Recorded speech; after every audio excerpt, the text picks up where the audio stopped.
But it's easily said and done, John. No? Hindi lang naman na magde-decide dyan yung committee ni, I respect Chair Garbin, no? He's also a good lawyer. And coming from the party list coalition, kaya tama yung sinasabi niya na hindi ito gagamitin para walisin o alisin yung party list provision of the Constitution. But there are other political agenda behind this, no? Naniniwala kami. Kaya, at hindi lang ang House ang magde-decide. This is a Constituent Assembly, no? Ibang mukha ito. Well, ang members nito ay mga miyembro ng Kongreso at Senado, pero as a Constituent Assembly, iba ang kanyang papel, no? Mag-propose ng susog o pagbabago sa batakang o sa basic law sa ating Constitution. And hindi mo pwedeng pangunahan yung iba kung gusto nilang sa panahon ng debatehan, no?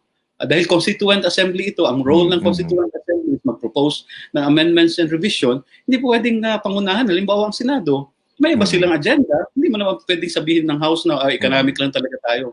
So yan yung isang usapin dyan, John, na kaya binanggit ko rin ito kanina, despite the assurances of the leadership of the committee, even ng House, ay meron pa rin tayong matinding reservation kung saan papunta ito, especially sa panahong ito na sabi ko nga last 2 minutes na, no?